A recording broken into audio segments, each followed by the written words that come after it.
Magandang hapon po mga ka-farmers. Andito po tayo ngayon sa ilalim ng puno ng kawayan.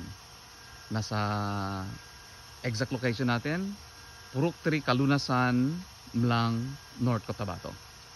Nasa farm po tayo. Itong farm ay binili ko noong 2009 at napakainit ng panahon. Kaya ang ginawa ko, naglagay ako ng water tank. Then naka-on ngayon na aking makina, kumukuha ng tubig sa ilalim ng lupa dahil walang ulan. So ang ginawa ko rin, dahil napakainit ng panahon, naglagay ko ng drip irrigation system. Itong drip irrigation system ay matagal na itong teknolohiya ng Israel. In fact 1965 nandito na ito. So ipapakita ko sa inyo kung paano ang drip irrigation system ginagawa or kinoconnect. So dito po tayo, may mga tuta po dito, mga aso. Ito hyena to, may lahing hyena. Ito po, dito yung connection ng tubig, may konting leak lang. So ito po aking main supply, main drain or main line. Number 1 po yung size niya. At saka ito po 1/2 ito. So ito po yung nag-circulate lang sa dulo. Sa dulo ito siguro mga about 100 meters nasa dulo. So itong linya ko po ay 100 meters ang haba nito. So ito po ay isang tanim ng mangosteen. Kung mapapabayaan ay mamamatay dahil sa init. May El Nino po tayo. Ang El Nino po ay walang ulan, mainit ang panahon, naglast 9 months to 12 months, minsan isang taon. So dapat ready tayo. So kahit walang ulan, meron po tayong drip irrigation system. So ito po yung aking dripper. Itong dripper po ay binili ko sa California dahil mahirap hanapin dito. Ito po ay nagbibigay ng tubig 1/2 gallon in 1 hour. Sa isang oras po ay 1/2 gallon ang maibigay niya sa isang puno. Kaya tuwang-tuwa yung mga halaman dito dahil may tubig sila. So nakikita ko one time nagda-dry na yung mga dahon dahil walang ulan. So sabi ko dapat ma-resuscitate, mabuhay uli, at nilagyan ko ng drip irrigation system. So ito po, ito sa puno tayo ng lanzones. Ito po lanzones, siguro mga 2 years old na ito. Grafted po ito. So mabilis na ito magbunga. Ito po another drip irrigation system, nagbibigay siya ng tubig. So itong tubig na ito, isang roll nito 90 meters ay cost me 1,900. Samantala ito, ordinary lang siya na na tubo 1/2 din. Ang one roll nito ay 90 meters, 750 pesos lang. So mas maganda, practical itong black na ito. Yung may guhit na blue, yan ay mahal. So yung black ko yung gamit ko para sa circulation niya. Tapos ito naman ay another puno ng lanzones na merong drip irrigation system din siya. So makikita mo, ito yung tubig. Gravity lang ito. So galing sa tangke, ang tubig aakyat dun sa tangke, tapos from the tank bababa ang tubig. Through gravity nahuhulog siya dito. At marami pong dito tanim, lanzones,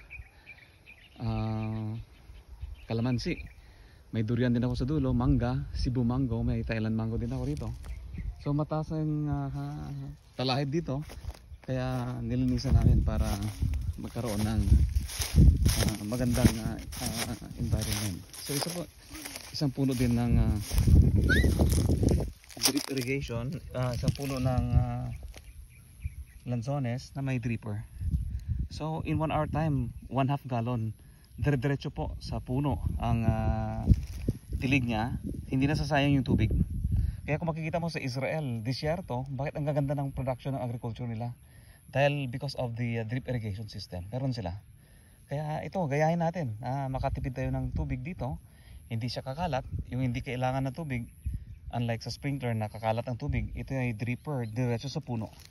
Ilagay mo lang yung dripper mo sa puno at saka yan ang direksyon ng tubig. Kaya ito po, dito tayo sa Kalunasan Farm. So ito, dugtong connector.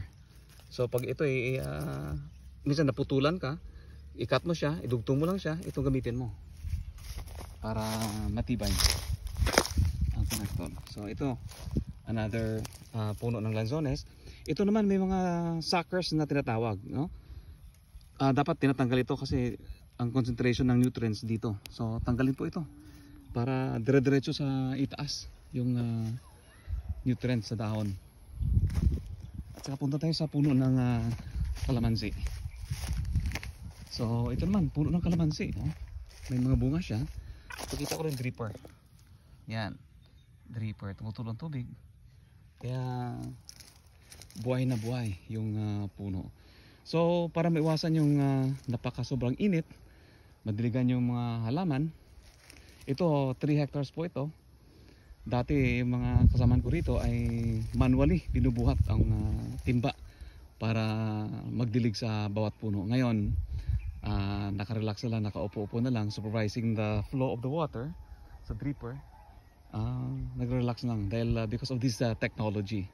Kaya in-encourage ko yung mga farmers natin or mga bahay na gumamit ng drip irrigation system kasi malaking tulong niya sa halaman, sa pag-save ng tubig, at saka